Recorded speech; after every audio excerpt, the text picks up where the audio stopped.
Welcome to Collected Talks of David Solomon, podcasts on Jewish history, the Bible, Jewish mysticism, philosophy, and thought. Find out more about David's upcoming classes, publications, and other recorded lectures by visiting davidsolomon.online. And now, here's the lecture.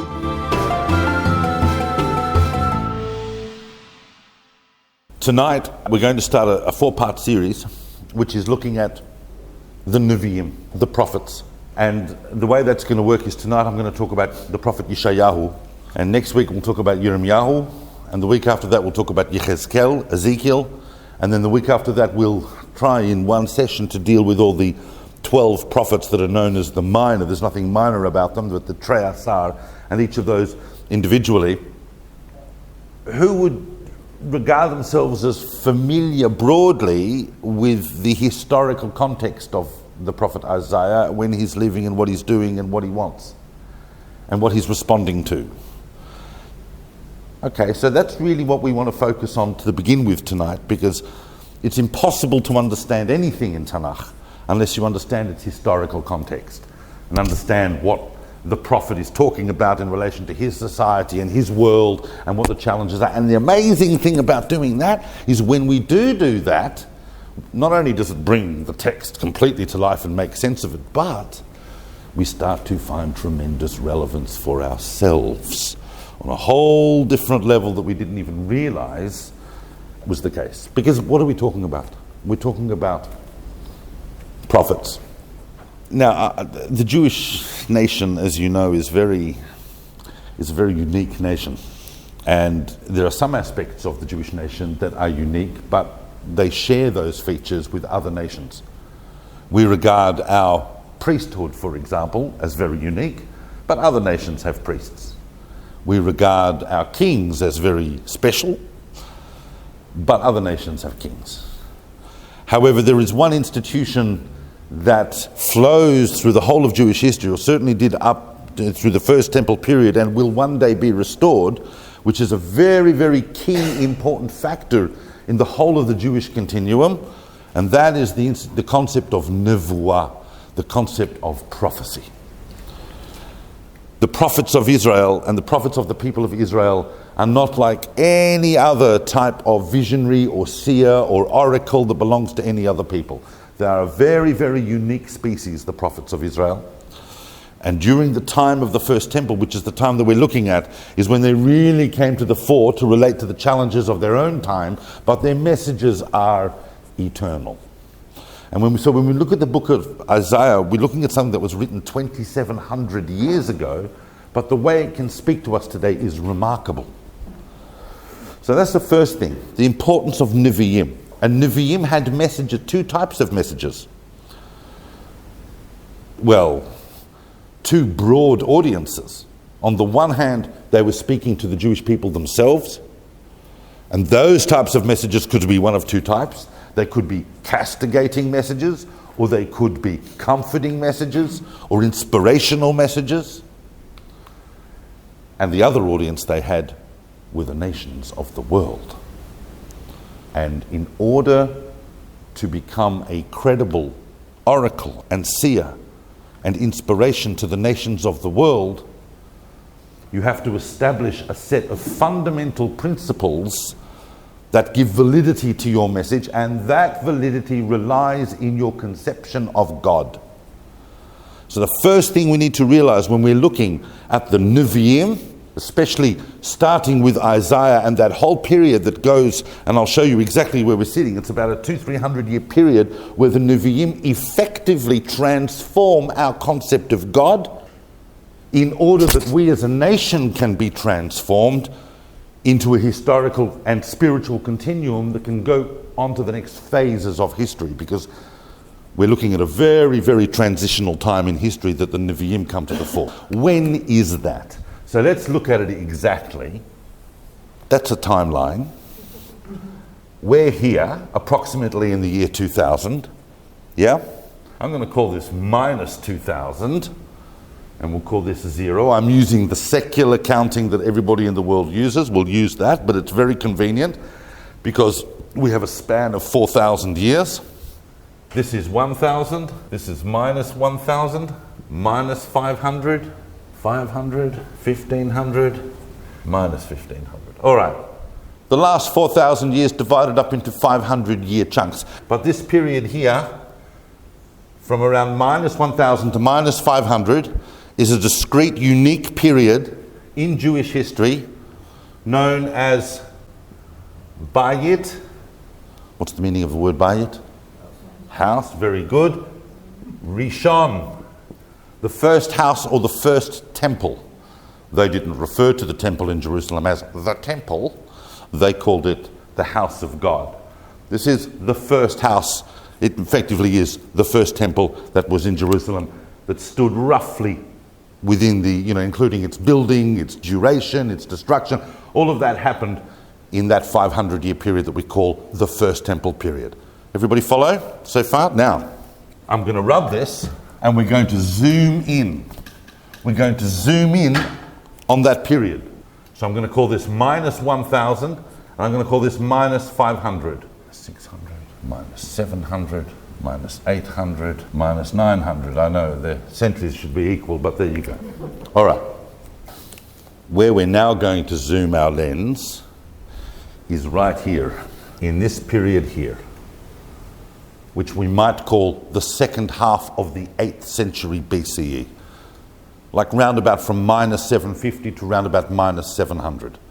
That's a period that, for this talk, is really going to start interesting us, because the first thing we need to look at is what is our picture of the world historically, what is happening. This is the period in which the prophet Isaiah is active, the prophet Yeshayahu. So you can see that he's pretty much smack in the middle of this period. He's deep into the first temple.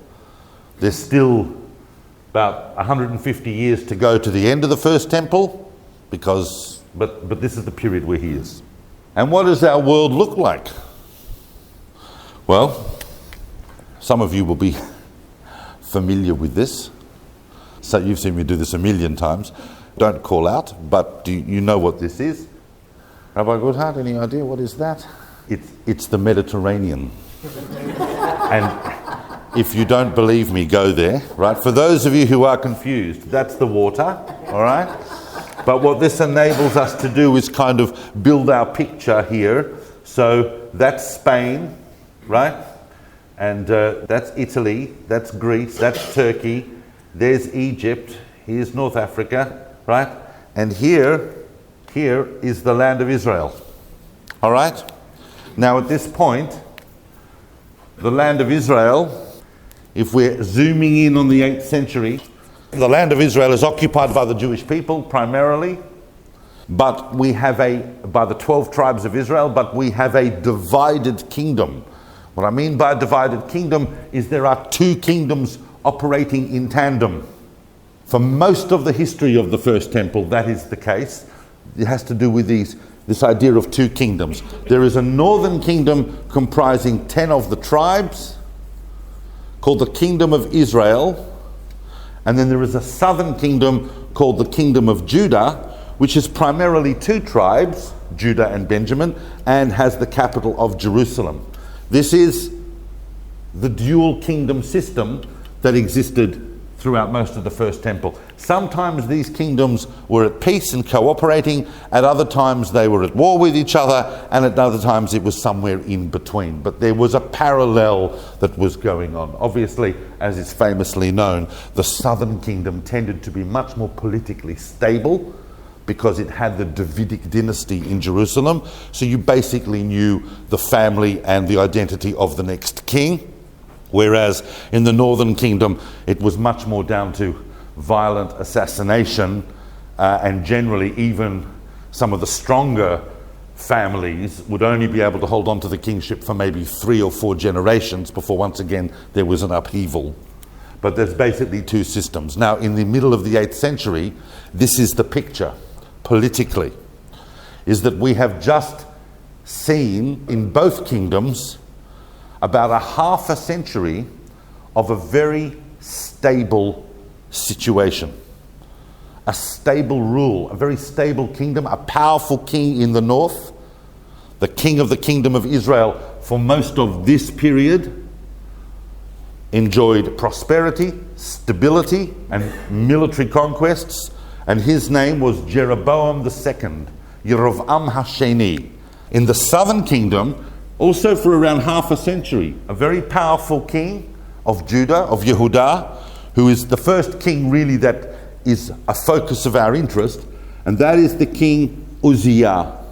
And Uzziah ends up reigning for about 50 years, also economically stable, maybe not doing as well as the northern kingdom, which was much more into its commercial prosperity, but nevertheless it was not a bad time.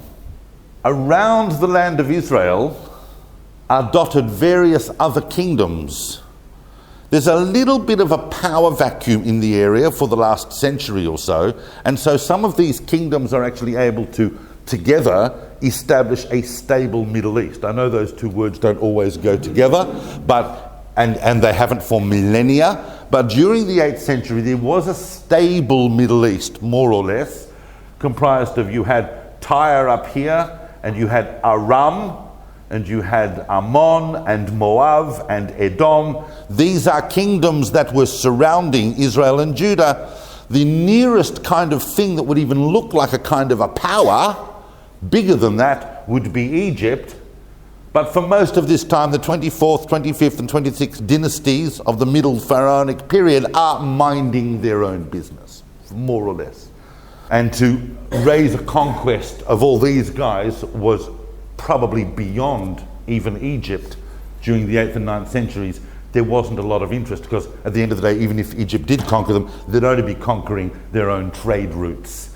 And frankly, that's what many of these smaller kingdoms were servicing, and also were a very key component in the very important you see, it's amazing, right? You know what the big industry coming out of this area was, right, this whole region, was oil. But not oil as we know oil. It was olive oil. Olives were they were the oil. You know, so the olive trade is a very, very important foundation of much of the economic prosperity and industry of this entire region. It wasn't the only thing. And of course, during the 9th and the 8th centuries, none of these entities which were evolving this stable situation could see. I mean, they saw it. By here they started seeing it, but they hadn't been seeing for a few decades the massive looming tsunami that was just around the corner. When I say tsunami, I do not mean physical tsunami. Don't get confused. I'm using that metaphorically. There was an enormous force that was gathering speed just outside this region that is about to overtake it. The only metaphor really appropriate for that, which Yeshayahu himself uses, is that of a giant wave that is going to rise up. And that, of course, is just off the board. And that is here, the whole kingdom of Assyria. Assyria is coming.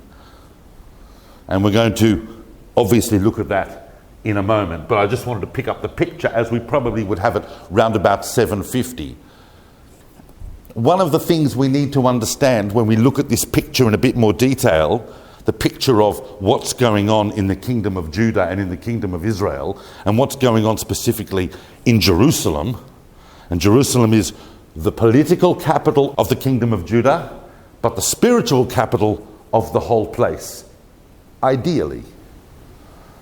You know, sometimes there's a way in which we can understand the difference between Israel and Judah.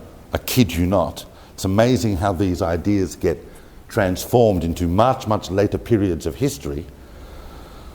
But you know, there are people that have this idea. There are people even today who say, well, what we need to do is we need to make Yehudah and Shomron its own separate state, run according to halacha, a religious Zionist state that understands what it's doing, and just let the rest of those secular archiparchim go. And I've heard exactly the same argument in Tel Aviv by saying we don't need all those loons running around in Jerusalem and the West Bank. Let them go, and we'll just create a nice, dirty Jewish secular state right here in Tel Aviv and the Gush Dan, And that's it. So the differences kind of culturally between Jerusalem and Tel Aviv, on a much bigger scale, you can imagine, are kind of transmogrified into this picture. The northern kingdom of the 10 tribes was the closest thing to what the ancient world could probably deliver to secularism. It's not secularism as we know it, but polytheism was kind of encouraged. Yes, there's a main god, there's a main religion, but if you've got another idea, come along and start it, and as long as it makes money, it'll be fine. And the southern kingdom tended to be a lot frummer. They were actually, they had the temple, and therefore there was a far less inclination there. Remember that only a century before, we'd had some pretty horrific wars fought, especially in the northern kingdom. Very, very violent, bloody religious wars that had been fought in the northern kingdom, both for and against the new syncretisms, the Baalist syncretisms that were seeping in. Religion was still, and ideology was still playing very, very much a part then as it does now. So, but within Jerusalem itself and within the temple framework itself, there is a tension between, on the one hand, the institution of the kingship, and on the other hand, that of the priesthood.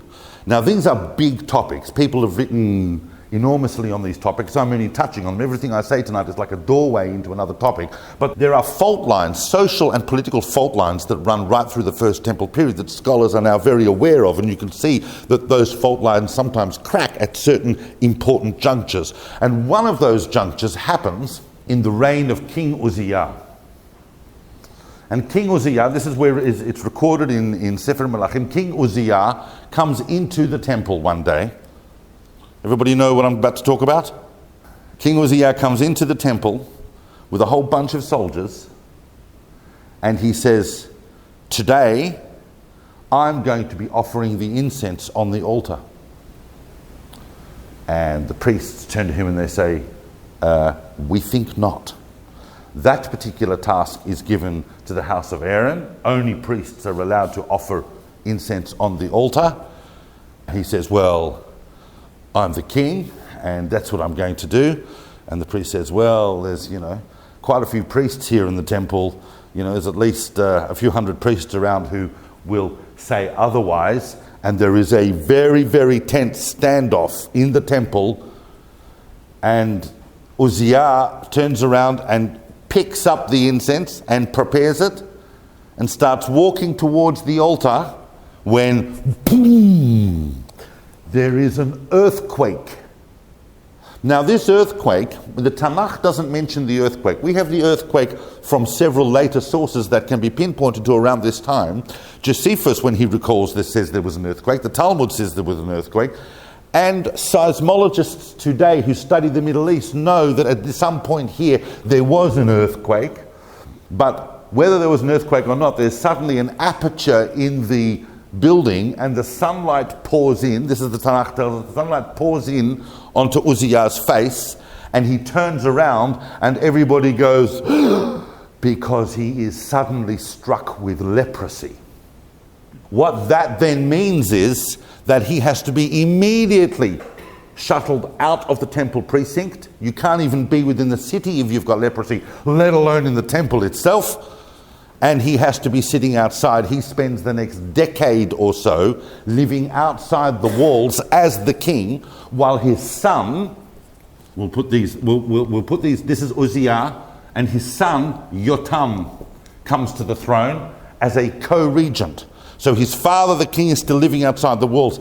Amazingly, that's not the only time we have a leper king in Jerusalem living outside the walls. Anyone know the other one?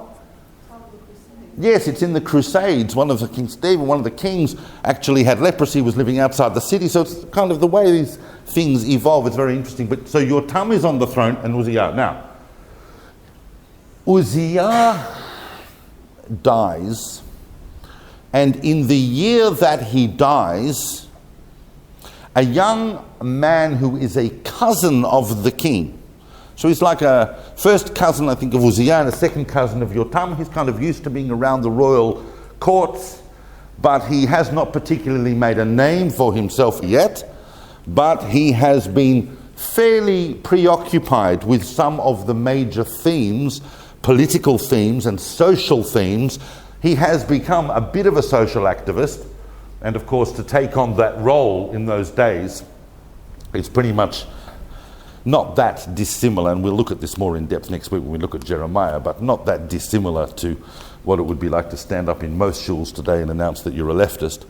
He wanders around, but suddenly, because the real beginning of the book of Yeshayahu, and I'm hoping that this talk is not a substitute for reading the book, and I'm hoping that you will all read that text, because the real beginning is in chapter 6. The beginning of chapter 6.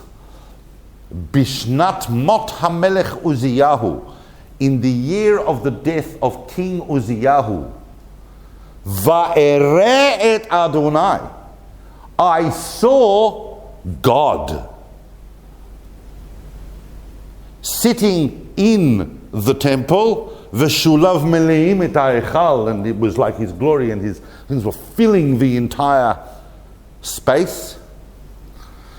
And chapter 6 of the book of Yeshayahu is the book where we talk about the election or the selection of the Navi. Unlike other Nevi'im who are tortured souls and go, oh, not me, no, I couldn't do it, couldn't possibly think about that role, whatever. Or even like Yonah who ran away, like Yirmiyahu who definitely did not want to be a prophet. Yeshayahu responds to the call of who are we going to send to tell this people what they need to be told, and Yeshayahu puts his hand up and says, that's me. He was not someone who was intimidated or afraid of taking on a position where he would be the voice of God to a nation that was going to have a very, very difficult time hearing what he had to say. Because this is what he had to say to the generation of Uzziah and Yotam, who were going down the same road that the northern kingdom had gone down, which was a road where prosperity had evolved to social injustice.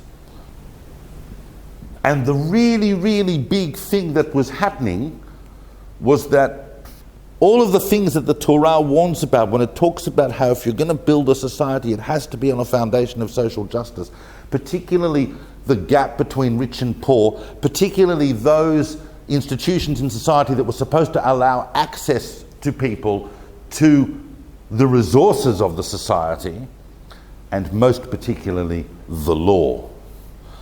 It wasn't just a case necessarily that the law was being applied corruptly, but institutionally, people could not get access to it. You had to be wealthy in order to be able to have the law protect the justice of your situation. Everybody follow what I'm saying? The widows, the orphans, the disadvantaged couldn't even get anywhere near the courts because they didn't have the means for access to the legal situation. The legal structure was simply a reflection of the inequalities built into the economy of the society. This is very, very clear, not only when you read the book of Kings, but you read all the Nevi'im. This was their major, major concern of social justice. And the first 5 chapters of the book of Yeshayahu, in other words, what are those first 5 chapters doing there if his career really starts in chapter 6? Is because, and I'm here to tell you, that the first 5 prakim, the first 5 chapters of the book of Isaiah are the ultimate microcosm of everything that's going on in that text, in the book. Because the first chapter, in which we're not sure if he delivered that before he had his big vision of God, or whether he had it after his vision of God, and they're just there at the beginning because they're so important. But the message is very, very stark and very, very clear. Your sons are assholes, and your daughters are sluts. Don't look at me, don't blame me, read the book of Isaiah. That's what he's telling you. He's saying your society is going kaput because you have entirely the wrong conception of God.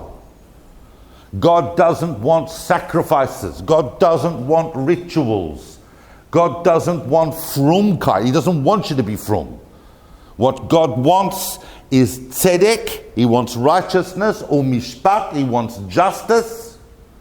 Those are the things that are primarily your concern as the people of Judah and the people of Israel and the Jewish people in the land of Israel. We're going to see this big time next week again with the book of Yirmiyahu in an entirely different geopolitical framework. But here, this message is startling. In a single blow, Yeshayahu universalizes the concept of God.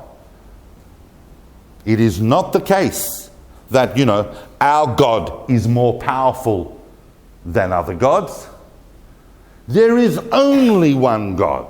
That's the cornerstone of monotheism. Whatever you call God, there is only one force that is guiding the universe, and that force, that God, requires an ethical and moral relationship from you with your fellow human beings in order to reflect the presence of God, because God is a universal God, and there can be no other demand from a universal God other than one that is ethical and righteous and just. And it doesn't matter how many prayers you say, it doesn't matter how many sacrifices you bring, they will count for nothing unless you have a society that is based on justice and righteousness. It's a message that is very difficult to hear when you are in a society that has been doing these rituals and these sacrifices, and that society is doing okay. We're not under threat, we're prosperous, we're wealthy. Well, some people are wealthy. And that's just in chapter 1. But in chapter 2, Yeshayahu gives you the other side of the Yeshayahu coin. In chapter 2, suddenly Yeshayahu is giving you a vision of how it's meant to be. Of how it's meant to be. I have to tell you that when you look at the book of Yeshayahu, when you read any of the Nevi'im, you are reminded of something very, very important about us. I've said it before, and I'll say it again. The Jewish people are not a cultural club. We do not survive from generation to generation as people who set up halls or shuls or whatever it is we do. We do not survive history to pass down the recipe for gefilte fish. We are a nation with a purpose. And that purpose, which you've all heard this term, but it comes from Yeshayahu. That purpose is to be Or LaGoyim. That purpose is to be a light for the nations. That purpose is to be the presence of God in the world. When we are not doing that, we are not fulfilling. It's not just the case that, I'm meant to be like this, but I'm not. The whole of the Jewish people, the whole question of their existence and their continuum is brought into question. That is the challenge of the Nevi'im, and especially of Yeshayahu, to bring that consciousness to the people of Israel. You're not just another king, you're not just another priest, you're not just another political entity, you're not just another country in a nation on a land. You have a purpose. That purpose has to do with God. That purpose has to do with the God of the universe. It is a universal purpose. It affects all the nations. It affects all the world. I know that I'm saying things now that we take for granted, but Yeshayahu affects his consciousness. So in chapters like chapter 2 and chapter 11 and basically everything from chapter 40 onwards, and where most to say the Haftarah are taken from, Yeshayahu is giving us this vision of what the world is supposed to look like. And I'll tell you what the world is supposed to look like according to the book of Isaiah, and you don't have to take my interpretation. It's not an interpretation. I'm telling you what he says, because it's very easy for us now to understand it. It's not just the case that the Jewish people will be seen as a spiritual dogma, not just that they will be seen spiritually as an example for the whole world, but that politically, geopolitically, Israel will be the center that all the nations of the world will consult. The United Nations, as we understand it now, will be in Jerusalem. Nations will stream towards it to seek advice.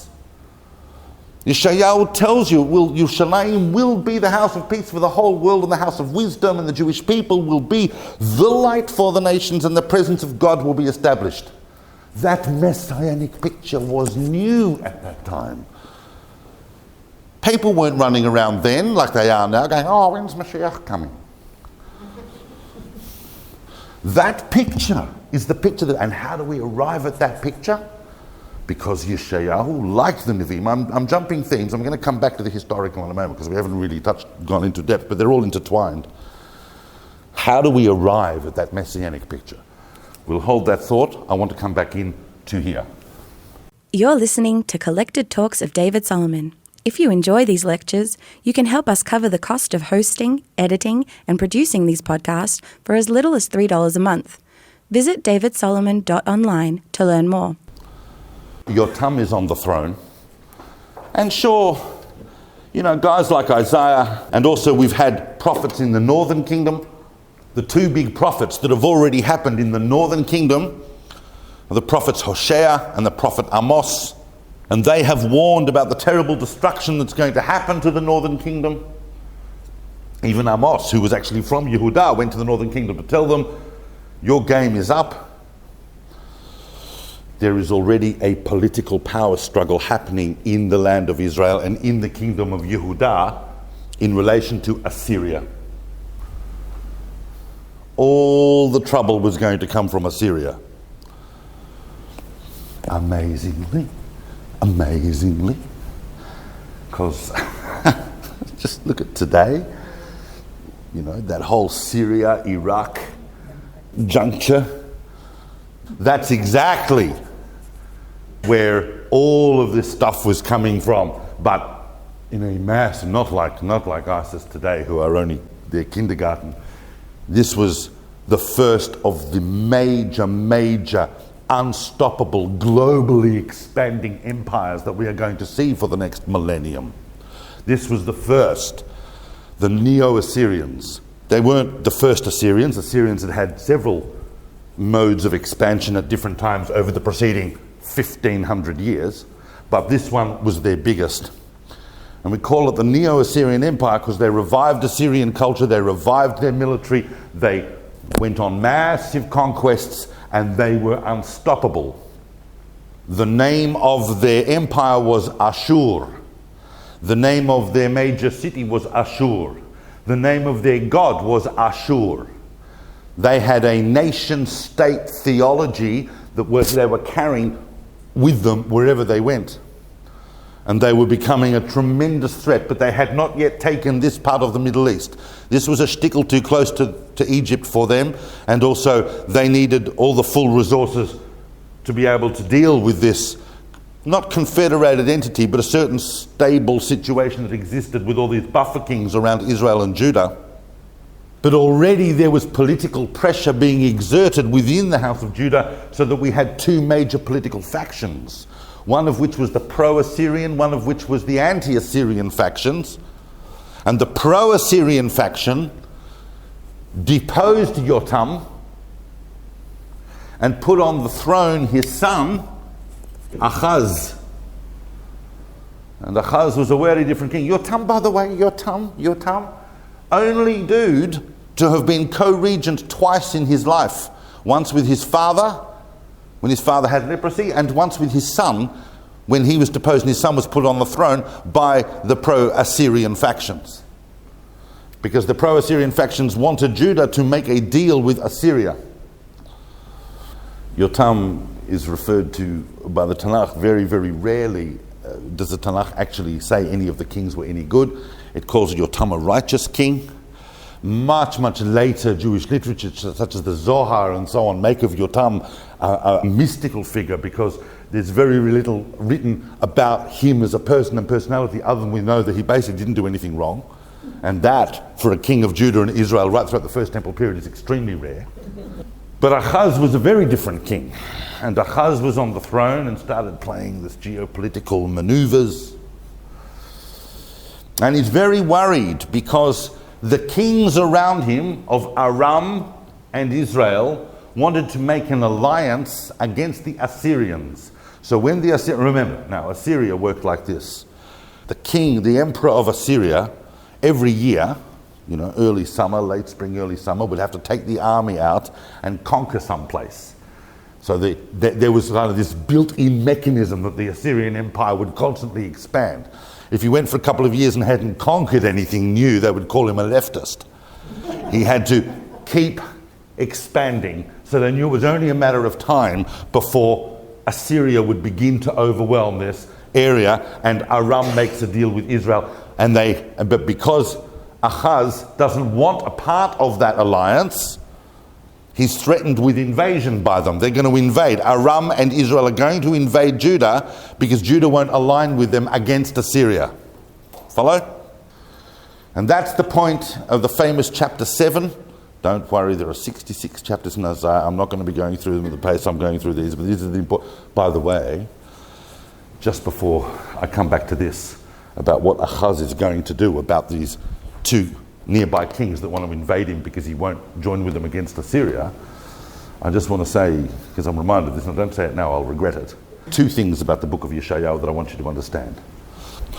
It's got 66 chapters. The first, but it's pretty clearly divided into two types of books.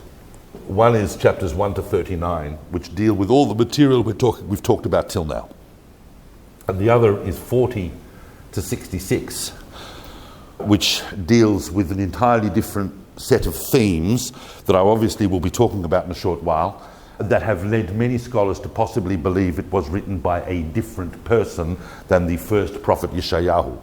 That view, you don't have to be a Chazafressing Apikoros to have that view. That view was held by eminent Rishonim such as Ibn Ezra and so on, and other scholars. We may have actually two different prophets dealing with here, but there are many views that also look at the unity of the book and say that no, the person who wrote the first chapters is also the person who wrote the last chapters. For whatever the source of all that discussion is, we know that our entire picture of the book of Isaiah has not changed for the last 2,000 years, because the book of Yeshayahu, a complete version of which is entirely, or virtually entirely exactly the same as the one we have now, was found in Qumran with the Dead Sea Scrolls. So we know that certainly for the last 2,000 years it has been the one book. The second thing I want to say is this, and I'll come closer because it's a bit controversial, and you won't like me. No, you won't like me, but I'll freak you out. The thing is this.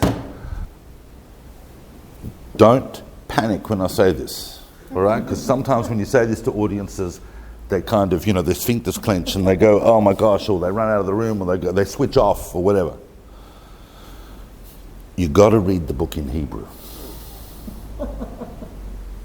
David Ben Gurion said once that reading the book of Yeshayahu in any other language other than the original is like kissing a beautiful woman through a handkerchief.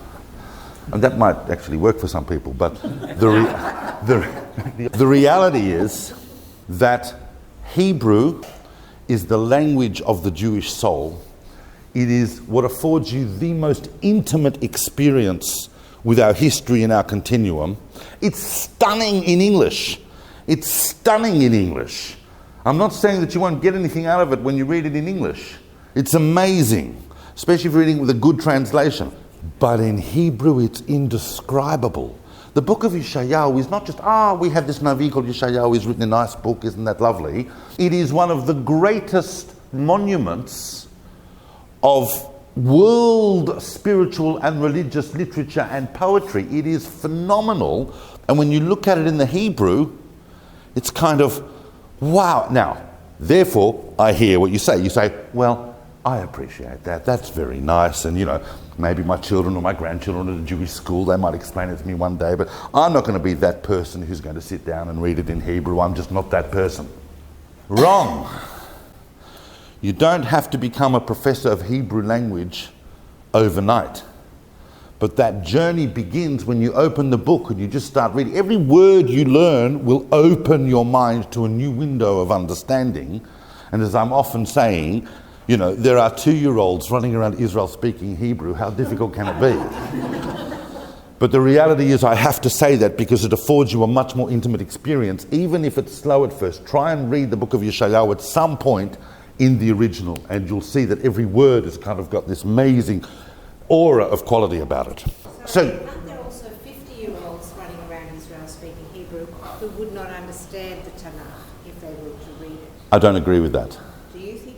I think it's definitely a different level of Hebrew, a different type of Hebrew. But one of the amazing things about modern Hebrew is that when Eliezer ben Yehuda revived the language, he didn't make it up. It is the same language. It's much closer. Modern Hebrew is much closer to the Tanach than, Spanish is to Latin or modern English to Shakespeare. Well, maybe it's closer to certainly closer than modern English to Chaucer, and maybe similar to Shakespeare. But but once again, we all learned Shakespeare at high school. I mean, we can do it. So I'm actually taking that point and I'm saying, no, if you have modern Hebrew, what stops people is the will. And just to sit down and especially in countries outside of Israel, especially like Australia. Australia freaks out at the concept of bilinguality. All Australians do. Many, many do. And they go, oh, yeah, but I'm not that person. I can't see myself on the other side of that exercise of being the sort of person who would actually be able to pick up a Hebrew book and understand it. Like that, So we need to break through that consciousness and actually develop and understand that we all can do that. Yeshayahu is told to go and meet Ahaz and tell him basically to do nothing. Don't make geopolitical alliances, rely on the God of Israel. And in fact, because those two kings are going to be nothing in a very short space of time, there's an entire kind of philosophy of political neutrality that emerges out of what Yeshayahu is saying to Ahaz. But Ahaz treats that advice with contempt and does something. He actually makes a deal with Assyria. He sends them quite a bit of treasure and stuff, and they end up leaving him alone. What we see, look, the Assyrians were no archiparchim. When you look at someone like Tiglath-Pileser, and Tiglath-Pileser is, we can say, oh, he's a figure from history, an emperor of Assyria in the 8th century. One of the major conquerors and military commanders of history was Tiglath-Pileser. The expansion of the Assyrian Empire was about to become unstoppable.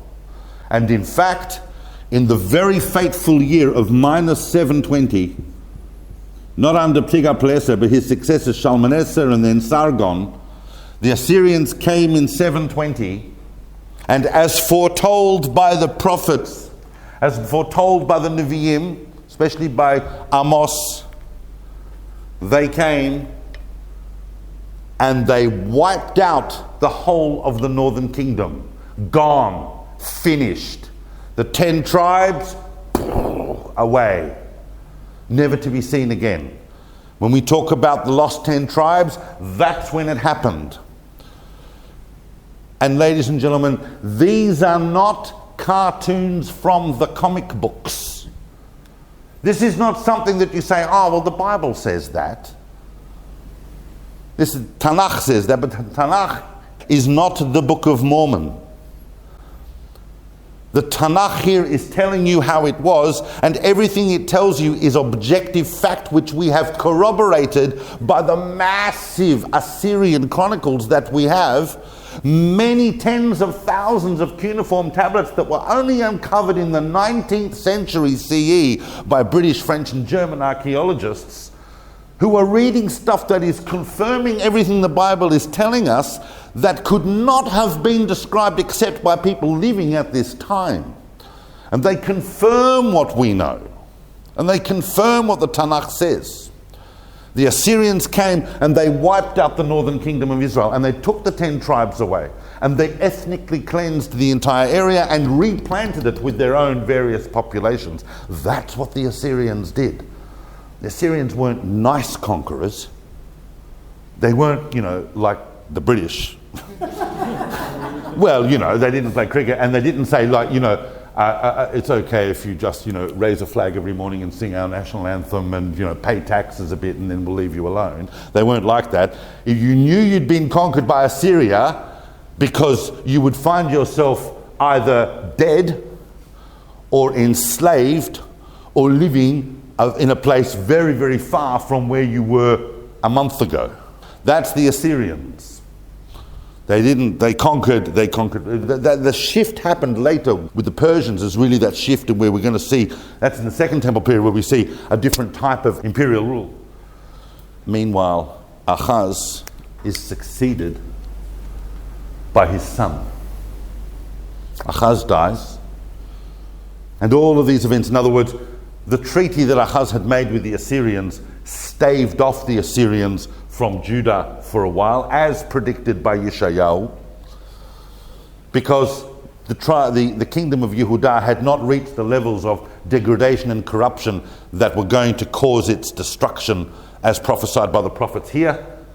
Yehudah still had some way to go and could still eventually save itself from that inevitability. Ahaz is succeeded by, and all of these are part of the duration of the career of Yeshayahu. He is succeeded by, well, this dude is someone you've heard of, because he is one of the biggest kings in the whole of the Second Temple period. He's one of only 3 or 4 really, really impressive, righteous kings. In fact, he was so great that much, much later in the Talmud there were opinions that he was the Mashiach. He was huge, but a very complex figure. Sorry? David. Oh, no. David is back here because David... Such a big rat. No, I know. No. After David, he's probably the most important Davidic king after David. But David starts the Davidic kingdom, so he's got to be back here. No, the person I'm talking about you've heard of, that is, I'll write his name in English, Hezekiah. Chezkiyahu. Now, Chezkiyahu has witnessed the fall of the northern kingdom, and he knows the Assyrians, but he's conflicted because he also wants to listen to the prophets and he wants to do the right thing. So he doesn't make deals. He doesn't make deals with Assyria. He doesn't really make deals with Egypt, although he's toying with various possibilities. It's almost like Yeshayahu is coming to him occasionally going, just reminding you, don't make any deals, it's going to be okay, because you're a righteous king. All of the great prophets we're going to look at have some sort of complex relationship with a righteous king. And Chizkiyahu was a righteous king. In fact, the whole of the society had effected a reformation, a religious reformation. They got rid of a lot of the idolatrous cults and so on that had been pervading Yehudah. I think the whole vanquishment of the northern kingdom really cast a shock upon what happened in Jerusalem, what happened in Yehudah, and they effected a religious reformation, a social justice reformation. They did all the right things because they knew that really they didn't want their fate to end up with the same as the northern kingdom. Another very important social facet of that is that Jerusalem until Chizkiyahu was quite small. How many of us have been to Jerusalem? I'm assuming that most of us.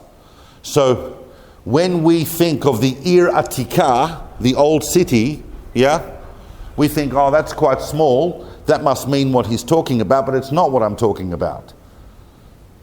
It was much smaller. It was Ir David that exists now kind of to the south of the main area, say where the Kotel is, and just a bit south of all that. And it was expanded a little bit, Harabayit and a few other things, but it wasn't anywhere near what it became under Chizkiyahu because of the massive influxes of people that were running over, that managed to escape the Assyrian invasion of Israel. And in the course of just a very few short years, the whole population of Yerushalayim kind of grew 500%, basically 5 times what it was in a very short thing, so that they had to build new suburbs. When you go to the old city today and you go to, say, the Armenian Quarter, it looks very old to us, but that would have been a flash new suburb in the times of Chizkiyahu. And Chizkiyahu therefore built a new wall, and you can see that wall. When your guide in the old city will say, oh, that's Chizkiyahu's wall, that was part of the new walls they had to build. They're still today well within the old city, because the old city got expanded beyond that, in later times or whatever. But that particular wall that Chizkiyahu built to encapsulate the new expanded Jerusalem is still there, and to defend it against what he inevitably knew would be an Assyrian invasion. They also famously dug various other fortifications and engineering works in order to, divert water and make sure that the city had all of its requirements, because it was very clear that it was only a matter of time before they would have those tremendous challenges. And then, in around 702, 703, is when the really critical point happens. Because the Assyrians come. The Assyrians come. And sometimes, when we're sitting here 2,700 years later, these events seem very distant to us, and sometimes we don't even know about them. But you get a sense today when you look at it just how astonishing those events were. The Assyrians came with their unstoppable army, and they came and they conquered Yehudah. And they destroyed everything, as the Nevi'im said they would. The second largest city, they destroyed 46 habitations in Yehudah, 46 towns. The largest habitation in Yehudah outside of Yerushalayim is what? Anyone know? I mean, obviously they've got archaeological excavations there today. What was the largest city in Yehudah, outside in Judah, outside of Yerushalayim? Was Lachish. And the conquest of Lachish was so thorough and so brutal. Archaeologists have found tens of thousands of spears embedded in skulls and things, like digging down, they sieged it, and when they took it, they massacred everyone. This was a massive conquest, so much so that even back in Nineveh, in the capital of Assyria, you can see reliefs on the walls which depict the Battle of Lachish. So had they taken Yerushalayim, it was going to be very, very severe. And it wasn't like there was this whole diaspora right around the world, we've got Jews in America, we've got Jews in Europe, we've got Jews elsewhere, This was it. This was the end of the Jewish people.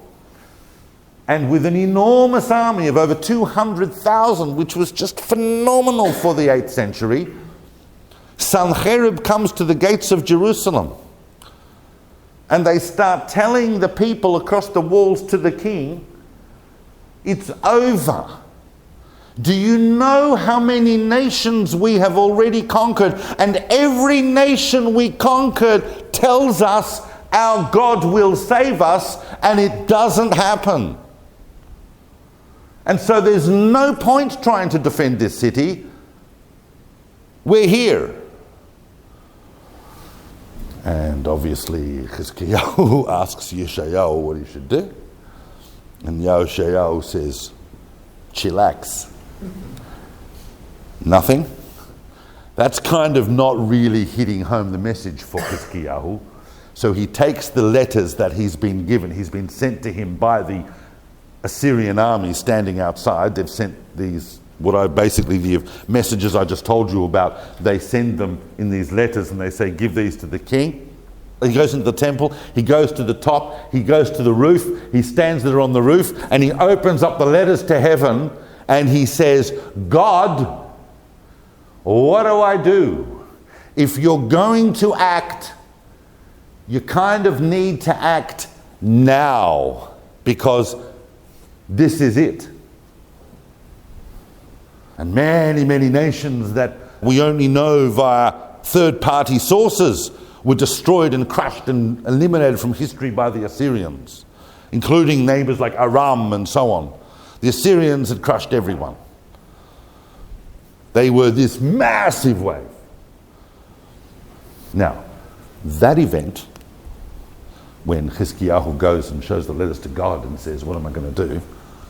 As if he didn't have enough on his plate, that was Erev Pesach. That was the day before Pesach. Now, there are different accounts. There's the account that Tanach tells us about what happened. And then the Assyrians have their own story, and the Egyptians have a picture of it. And everyone's got a different story, and all historians have different theories about it. But they're all agreed on one thing, is that the next day, when the first people peered over the wall to have a look at the Assyrian army, it was gone.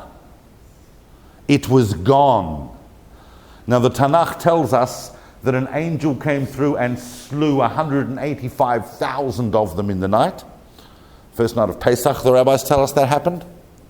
Other historians and the Syrians say, oh, no, he ended up paying some tribute and we bogged off. Other historians say there was a plague. Other historians say there was a rebellion in the army. Other historians tell you that he had to shift his massive army southwards in order to counter an attack from Egypt. Whatever the reasons are, they were gone. But look at the expansion of the Assyrian. Google it. Google the Neo-Assyrian Empire today, and you will see this mass of where they were, except for one little pixel in the middle of it all, which is Yerushalayim, which they never conquered.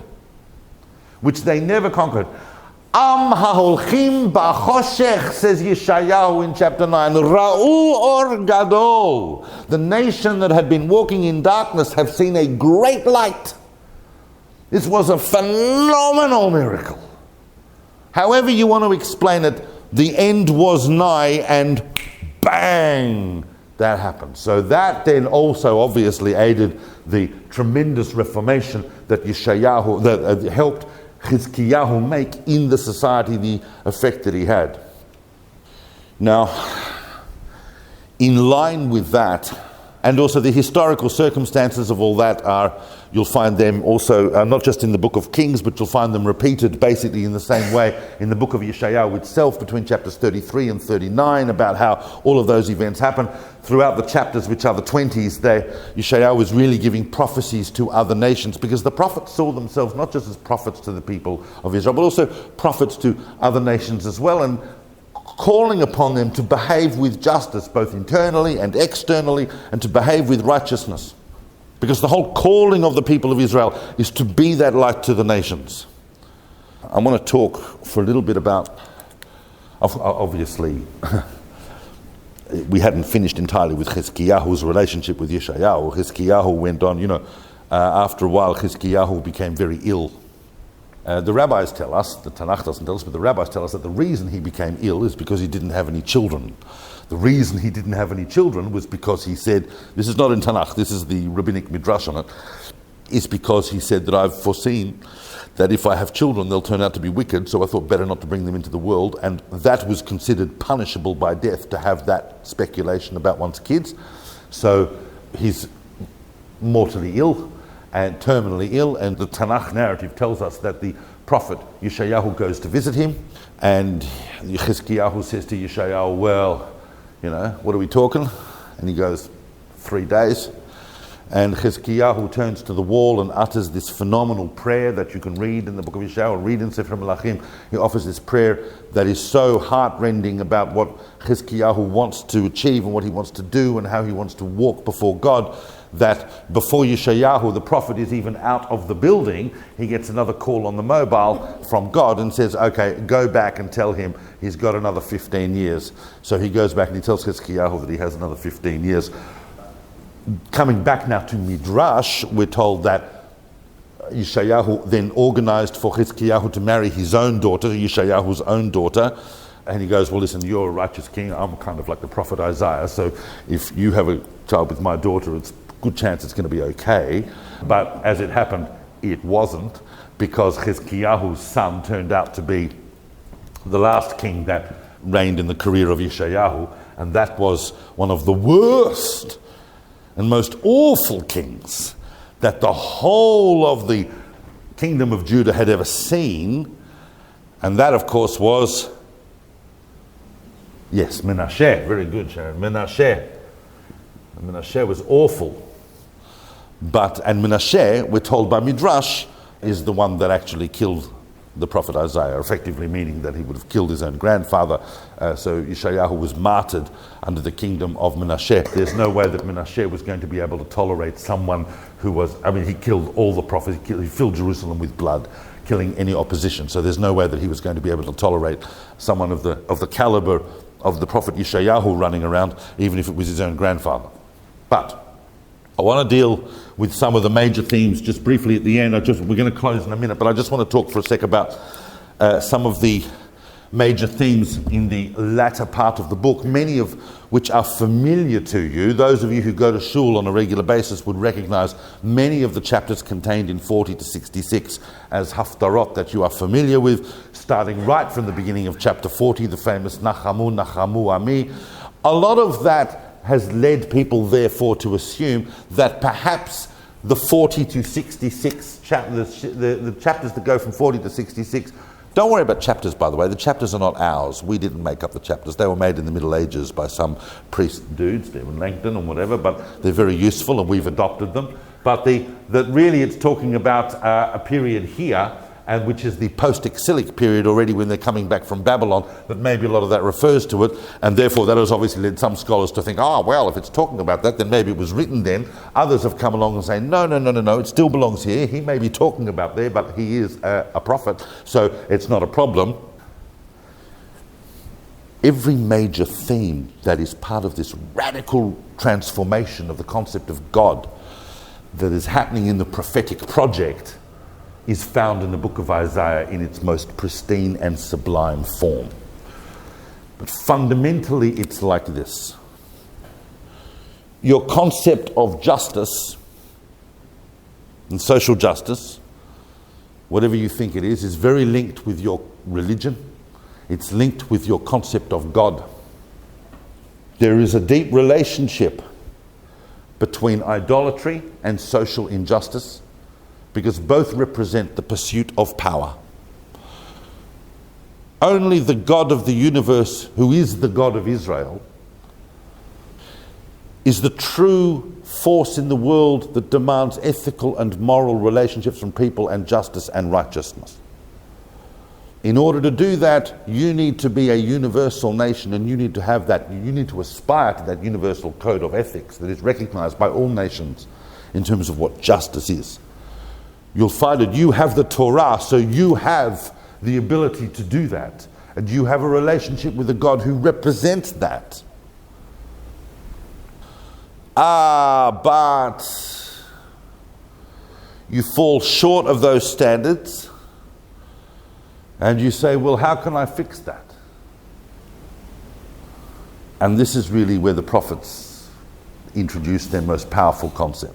All other concepts that we see in the prophets are adjuncts of this one.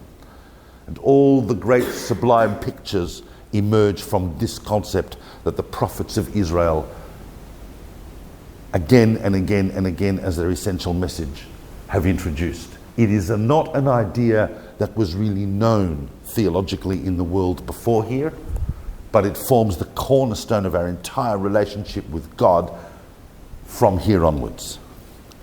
And it is the concept of TESHUVA.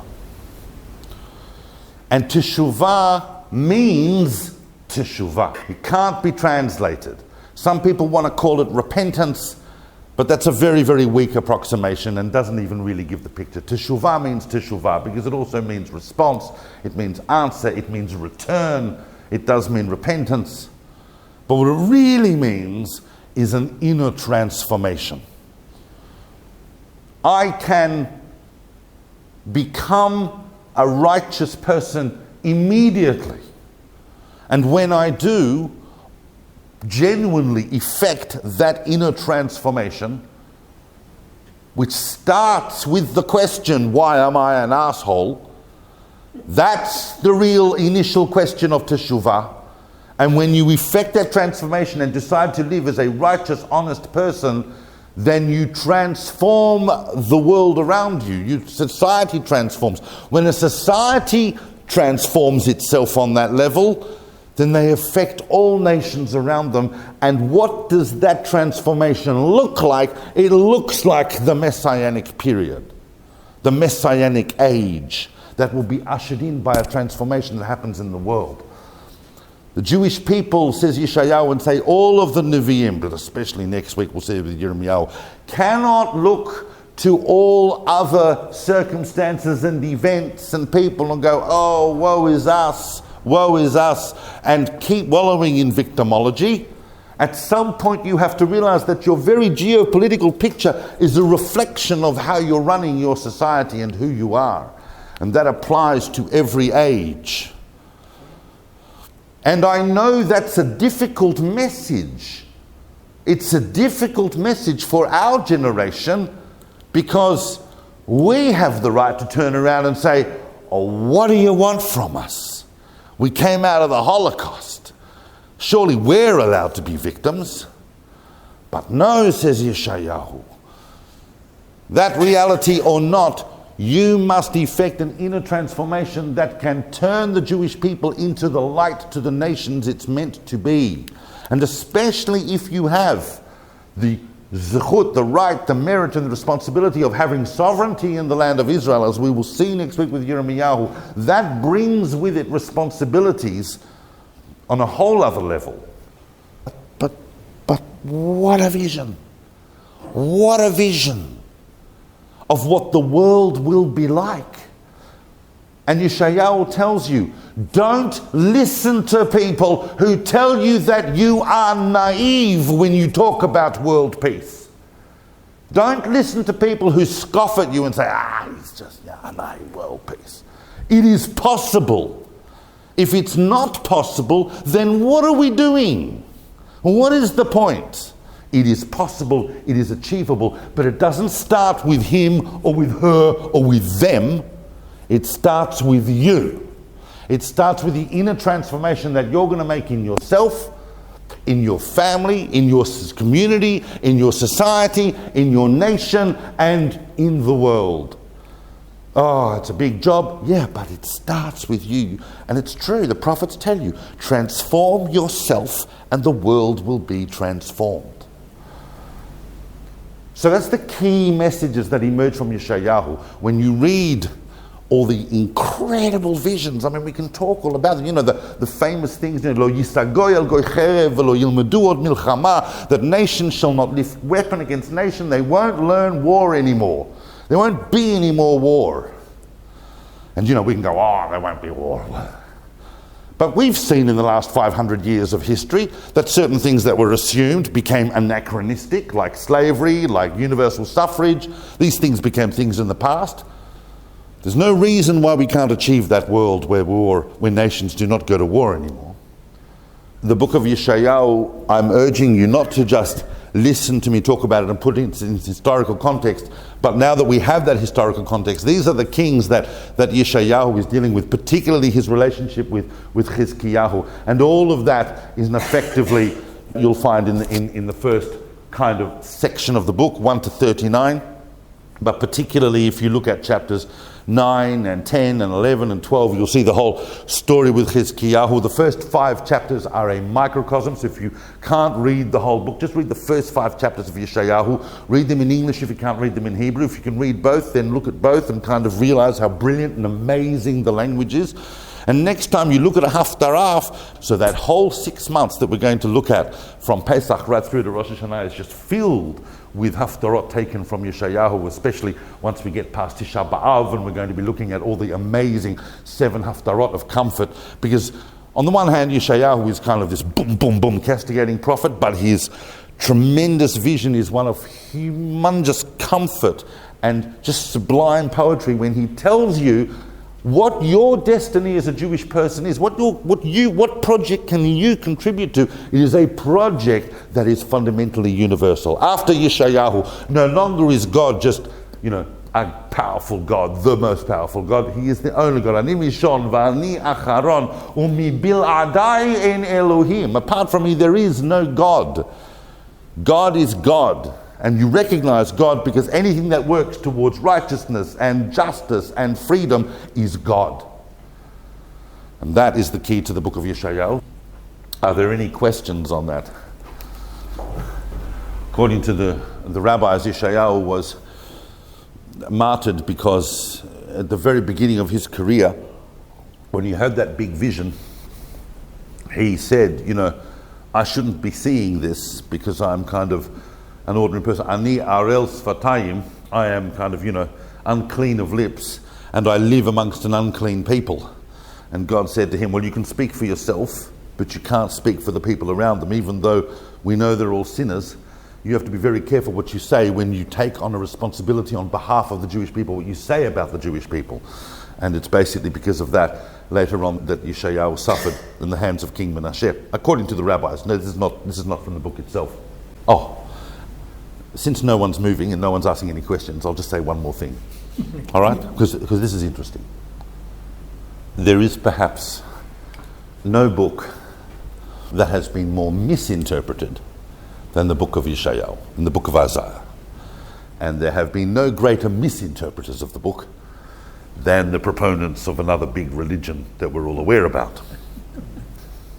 And so I just want to talk about that for 1 second, because one of the things that Christians do when they talk about the book of Isaiah, and I don't know whether people in this day and age still get missionaries knocking on the door or anything like that, but what they often do is they talk about certain sections from Isaiah as being indicative of you-know-who, and saying they must be talking about him.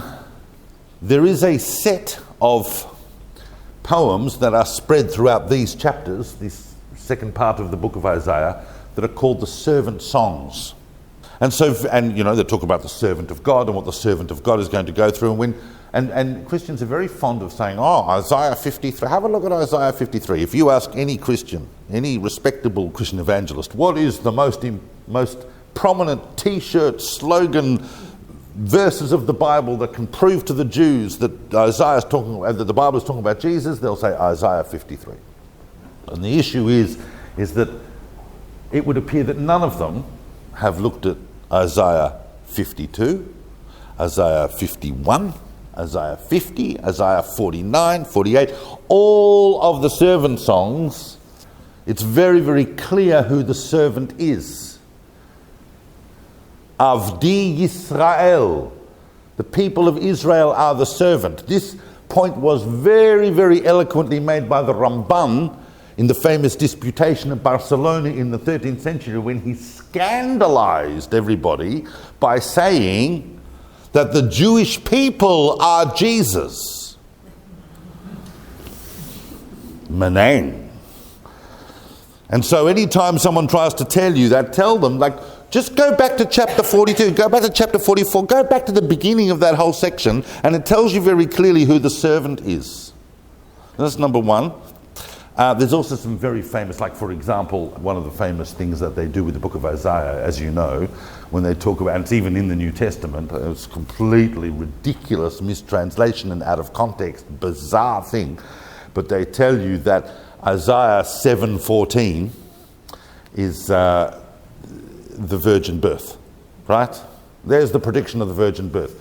See, I don't know how many of them ever actually go to 7:14 and actually read 7:13 and 7:12 and 7:11 and actually read the 7th chapter of Isaiah, because if you do, you will see that what is happening in chapter 7 is a conversation between the prophet Yeshayahu and Achaz about the two kings that are about to invade.